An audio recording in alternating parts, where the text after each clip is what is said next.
Start. Good morning. சரி, நீ case ஸ்டடியில் நம்ம ஒரு முக்கியமான ஒரு டாபிக் ஒன்று பார்க்கலான்னு இருக்கேன்.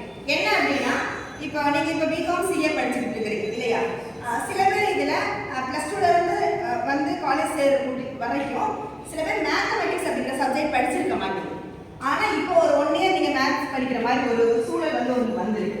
அப்போது ப்ளஸ் டூ வரைக்கும் மேத்ஸ் படிக்காமல் திடீர்னு வந்து இப்போ ஒரு சப்ஜெக்ட் உங்களுக்கு கொடுக்கும்போது நீங்கள் எப்படி வந்து அந்த சிக்கலை வந்து ஃபேஸ் பண்ணுறீங்க, அந்த சிக்கலுக்கான தீர்வை வந்து நீங்கள் எப்படி கண்டுபிடிச்சி வச்சுருக்கீங்க, அதை தெரிஞ்சுக்கலாமா?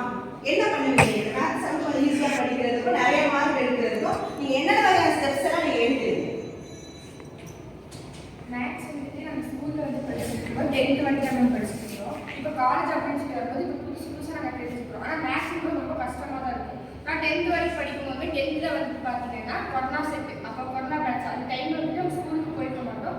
மேத்ஸ் 10th மேத்ஸ் ரொம்ப கஷ்டமாக இருக்கும். அதே மாதிரி இப்போ காலேஜ் வரும்போது எங்களுக்கு வந்து புதுசாக இருக்கிறதுனால ப்ராப்ளம் மேம் எழுதி போட்டு அவங்க என்னதான் வந்துட்டு எழுதி போட்டு இந்த மாதிரி சொல்லி கொடுத்தாலும் எங்களுக்கு எப்படின்னா வீடு பக்கம் ஒரு கஷ்டமாக இருக்கும். அப்புறம் நாங்கள் என்ன பண்ணுவோம், மேம் ஃபார்மாக சொல்லிடுவாங்க, அதுக்கப்புறம் எப்படி என்ன பண்ணணும்னு சொல்லி எங்களுக்கு சொல்லி கொடுத்துருவோம். அதுக்கப்புறமா அதை பார்த்து நாங்கள் ப்ராக்டிஸ் பண்ணி அதே மாதிரி எழுதி பார்த்துட்டு இருக்கோம். ஃபார்முலாவை ரிட்டன் எழுதி பார்க்கும்போது எங்களுக்கு கொஞ்சம் மனப்பாடம் ஆகும். அதே மாதிரி இருக்க சம தேடி பார்த்துட்டு அதே மாதிரி எழுதி படிக்கும்போது எங்களுக்கு ஈஸியாக இருக்கும். ஓகே, கொரோனா பேட்ச் மேத்தமெட்டிக்ஸ்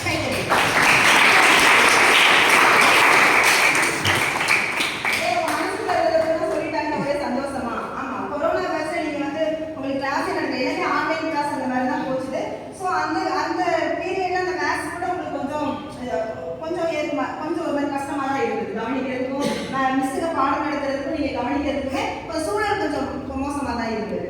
அப்போ அதில் இருந்து வெளியே வந்து மறுபடியும் இப்போ கரண்ட்டில் வந்து மேத்ஸ் படிக்கும்போது கொஞ்சம் கஷ்டம். ஆனால் நீங்கள் சொன்ன பாயிண்ட் கரெக்டாக அந்த ஃபார்முலாஸ்லாம் நாங்கள் எழுதி பார்த்துப்போம், எழுதி பார்த்து படிக்கும்போது எனக்கு கொஞ்சம் ஈஸியாக இருக்கும், அதிகமான மார்க்கை நாங்கள் ஸ்கோர் பண்ண முடிஞ்சது அப்படின்னு சொல்லிட்டு தவநிதி சொல்லியிருக்காங்க. தவநிதி சொன்னது வந்து தவநிதிக்கு மட்டும் இல்லை நான் நினைக்கிறேன், எல்லாருக்குமே தான். இந்த ஃபார்முலாஸ் எழுதி பார்த்தாலே மேத்ஸ் புரியாதவங்களுக்கு கூட கொஞ்சம் புரியும். இன்னும் ஒன்று, எந்த இடத்துல நம்ம தப்பு பண்ணுறோம் அப்படிங்கிறது உங்களுக்கு ஆட்டோமேட்டிக்காக தெரியும். அந்த ஃபார்முலா எழுதி அந்த ஃபார்முலாக்கு ஏற்ற மாதிரி ஒரு மேத்ஸ் அப்ளை பண்ணும்போது எந்த இடத்துல சரியாக நீங்கள் எழுதிட்டு வரீங்க, எந்த இடத்துல தப்பாக எழுதிட்டு வரீங்க, அது முதல் கொண்டு எல்லாமே தெரியும். ஸோ அந்த தப்பு இந்த இடத்துல நடக்குது, நம்ம தப்பாக போட்டு கொடுத்தோம் அப்படின்னா அடுத்தவங்களுக்கு உண்மையான ஒரு சம் வரும்போது, வேற ஒரு சம் வரும்போது அந்த இடத்துல அந்த தப்பு நீங்கள் பண்ண மாட்டீங்க. நல்ல பழக்கம் ஃபார்முலா எழுதி பார்க்குறீங்க, சூப்பர். வேற இப்படி என்ன பண்ணுவீங்க? தவறு சொன்ன மாதிரி நாங்கள் 10th வந்துட்டு கொரோனா பேட்ச் இருந்துச்சு. ஸோ நாங்கள் 10th மேத்ஸ் படிக்கல. 11th வந்துட்டு அக்கௌண்டன்சி வித் கம்ப்யூட்டர் அப்ளிகேஷன் எடுத்தனால அதில் எங்களுக்கு மேத்ஸ் இல்லை மேம். ஸோ 11th வரைக்கும் நாங்கள் மேத்ஸ் படிக்கல. காலேஜ் ஃபர்ஸ்ட் இயர்லேயே வந்து நாங்கள் மேத்ஸ் எங்களுக்கு இல்லை, அக்கௌண்ட்ஸ் நாங்கள் படித்தோம். ஸோ செகண்ட் இயரில் வந்தோன்னா மேத்ஸ் அப்படின்னா ஒரு லாங் 4 இயர்ஸ் கிட்ட கேப் ஆயிடுச்சு. ஸோ மேத்ஸ் எங்களுக்கு ஒன்றுமே புரியல, என்ன பண்ணுறதுன்னு தெரியல. மேம் வந்துட்டு மேக்ஸிமம் எடுத்து முடிச்சோன்னா நாங்கள் கிளாஸ் ரூம்லேயுமே எந்த டவுட்டு எந்த ஸ்டெப்பில் டவுட்னாலும் நாங்கள் மேம்கிட்ட கேட்போம், மேம் கிளியர் பண்ணியிருப்பாங்க.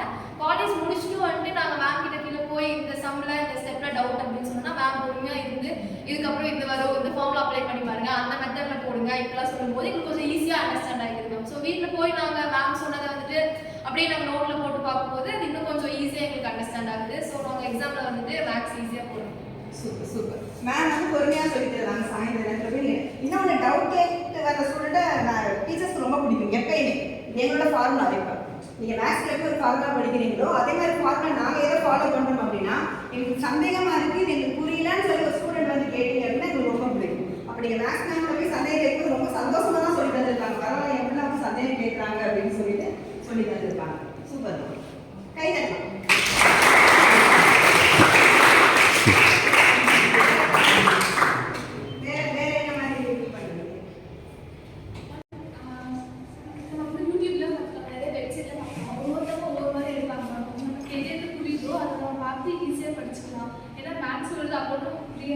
நிறையா டிஃப்ரெண்ட்டாக சொல்லுவாங்க.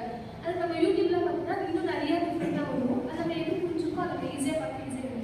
ஓகே, யூடியூப் லிங்க்லாம் போயிட்டு இது சம்மந்தமாக இருக்கக்கூடிய அந்த வீடியோஸ்லாம் பார்க்கும்போது அவங்களும் உங்களுக்கு சொல்லி தருவாங்க. இப்போ வந்து உங்களுக்கு எல்லாமே ஃபோனில் தான் எல்லாமே வருது இல்லையா? அந்த ஃபோன் மூலமாகவே படிக்கிறதுக்கு ஒரு இன்ட்ரெஸ்ட் நல்லா தெரியுது. யூடியூப்லாம் போய் லிங்க் எடுத்து நாங்கள் இது சம்மந்தமான லிங்க் எடுத்து பார்க்கும்போது ஈஸியாக புரியும்னு சொல்லிட்டு ரெடியாக சொல்கிறாங்க. சூப்பர்.